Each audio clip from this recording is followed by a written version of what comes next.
അപ്പോൾ നാളെ രാവിലെ ടിഫിൻ കൊടുക്കാനും ബ്രേക്ക്ഫാസ്റ്റിന് പൂരിയാണ് ഉണ്ടാക്കുന്നത്. അതുകൊണ്ട് കറി ഞാൻ തലേന്ന് രാത്രിയിൽ ഉണ്ടാക്കി വെക്കും. കാരണം 6 മണിയാകുമ്പോഴത്തേക്കിന് കൊച്ചിൻ്റെ ബസ് വരും. അതിനിപ്പുറം ഇതെല്ലാം റെഡി ആവണം. അതുകൊണ്ട് ഈ കടലക്കറി, വെള്ള കടലക്കറി ഞാനങ്ങ് തലേന്ന് രാത്രിയിൽ ചെയ്ത് വെച്ചിട്ട് തണുത്തിട്ട് അതങ്ങ് ഫ്രിഡ്ജിലെടുത്ത് വെക്കും. പിന്നെ ബാക്കിയുള്ള കാര്യങ്ങൾ രാവിലെ ചെയ്യും. ഞാൻ കടലയൊന്ന് വേവിക്കാനായിട്ട് വെച്ചിട്ടുണ്ട്. പിന്നെ അതിലേക്ക് 2-3 സവാള, 2 ടൊമാറ്റോ ഇത് അരിഞ്ഞെടുത്തിട്ട് അത് ഒത്തിരി ചെറുതായിട്ട് അരിയണ്ട, ഇച്ചിരി വലിയ പീസായിട്ട് അരിഞ്ഞിട്ട് അതൊന്ന് ഇച്ചിരി ഒന്ന് വാട്ടിയെടുത്തിട്ടുണ്ട്. എന്നിട്ട് തണുത്തതിന് ശേഷം നമുക്കത് അരച്ചെടുക്കണം. ഞാനിവിടെ മല്ലിപ്പൊടി, മുളക് പൊടി, മഞ്ഞൾപ്പൊടി, ഗരം മസാല ഇതെല്ലാം ഒന്ന് ചൂടാക്കി എടുത്തിട്ടുണ്ട്. എന്നിട്ടൊരു ചീനച്ചട്ടി വെച്ച് അതിലേക്ക് അരച്ച പേസ്റ്റും ചേർത്ത് ഞാൻ ഇഞ്ചി ചേർക്കാൻ മറന്നു, ഒരു കഷ്ണം ഇഞ്ചി പേസ്റ്റാണ് ചേർത്തത്.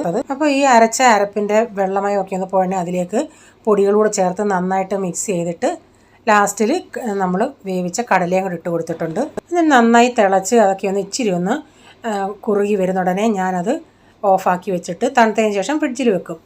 അപ്പോൾ ഇതിപ്പം രാവിലെ ഞാനിതിന് കടുക് കൂടെ വറുത്ത് ചേർക്കണം. അപ്പോൾ ഞാൻ വെളുത്തുള്ളി ചേർത്തില്ലായിരുന്നു. ഇപ്പോൾ കടുക് വറുക്കാൻ നേരമാണ് ഞാൻ വെളുത്തുള്ളിയും കൂടെ ചേർത്തത്.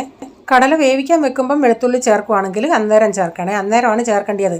ഞാനത് മറന്നുപോയി. ഇപ്പം ഞാൻ ഈ കടുക് കൂടെ വറുത്ത് ഇതിൻ്റെ അകത്ത് ചേർത്തിട്ടുണ്ട്. അപ്പം ഞാൻ ചായയൊക്കെ ഉണ്ടാക്കുന്നതിന് മുമ്പിട്ടേ ഞാൻ പൂരിക്ക് ഇവിടെ കുഴച്ച് വെച്ചായിരുന്നു. എന്നിട്ട് കുറച്ച് പൂരി ഞാനിവിടെ ഇങ്ങനെ ഉണ്ടാക്കി വെച്ചതിന് ശേഷമാണ് പൂരി ഉണ്ടാക്കുന്നത്. അപ്പോൾ ചായയൊക്കെ തിളച്ച് വന്നു, കറി ഇവിടെ റെഡിയായി. ഇനി ഞാൻ പൂരി ഓരോന്നും ഉണ്ടാക്കിയെടുക്കട്ടെ.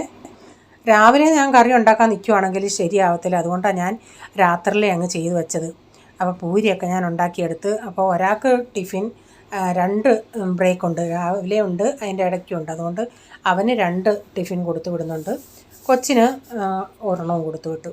പിന്നെ ചായയൊക്കെ റെഡി ആയിരുന്നു, ചായയൊക്കെ കുടിക്കാനായിട്ട് കൊടുത്തു. പിന്നെ ഉച്ചയ്ക്ക് ഇന്നലത്തെ കറിയൊക്കെ ഇരിപ്പുണ്ട്, എന്നാലും ഞാനൊരു ദാൽ കറിയും കൂടെ വെക്കുന്നുണ്ട്. അതും ഇവിടെ പിള്ളേർക്ക് ഭയങ്കര ഇഷ്ടമാണ്. അപ്പോൾ ഞാൻ ദാലിൻ്റെ അകത്ത് 2 ടൊമാറ്റോയും വെളുത്തുള്ളിയും പച്ചമുളകൊക്കെ അങ്ങ് പഴുത്തു പോയി, പച്ചമുളകും ഇഞ്ചി അരച്ചത് അതിൻ്റെ പേസ്റ്റ് 1 കഷ്ണവും ഉപ്പും മഞ്ഞൾപ്പൊടിയും ഇതെല്ലാം കൂടി ഇട്ട് ഇതൊന്ന് 2-3 വിസിലടിച്ചെടുക്കും.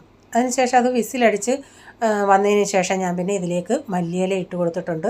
എന്നിട്ട് നന്നായിട്ടൊന്ന് മിക്സ് ചെയ്തതിന് ശേഷം പിന്നെ ലാസ്റ്റിൽ കടുക് കൂടെ വറുത്താൽ മതി. പെട്ടെന്ന് ഉണ്ടാക്കാവുന്ന ഒരു കറിയാണ് ദാൽ കറി.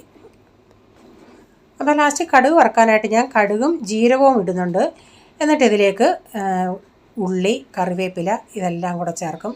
വേണേൽ 2-3 അല്ലി വെളുത്തുള്ളിയും കൂടെ ഇങ്ങനെ മൂപ്പിച്ച് ചേർക്കുകയാണെങ്കിൽ കുറേയും കൂടെ ടേസ്റ്റ് കിട്ടും. എന്നിട്ട് ഇച്ചിരി വേണമെങ്കിൽ മഞ്ഞൾപ്പൊടി വേണേൽ ഇച്ചിരി മഞ്ഞൾപ്പൊടിയും മുളക് പൊടിയും കൂടെ ചേർക്കുമ്പോൾ നന്നായിട്ട് അത് മുകളിൽ ഇങ്ങനെ തെളിഞ്ഞ് കിടക്കും, ഈ മഞ്ഞൾപ്പൊടി മുളക് പൊടിയും ചേർക്കുമ്പം. ഈ വീഡിയോയുടെ ഫുള്ളായിട്ടുള്ള വീഡിയോ ഞാൻ ബിജീസ് കിച്ചൻ ചാനൽ വ്ലോഗിൽ ഇട്ടിട്ടുണ്ട്. അപ്പോൾ ഇന്നത്തെ വിശേഷങ്ങൾ ഇതൊക്കെയായിരുന്നേ.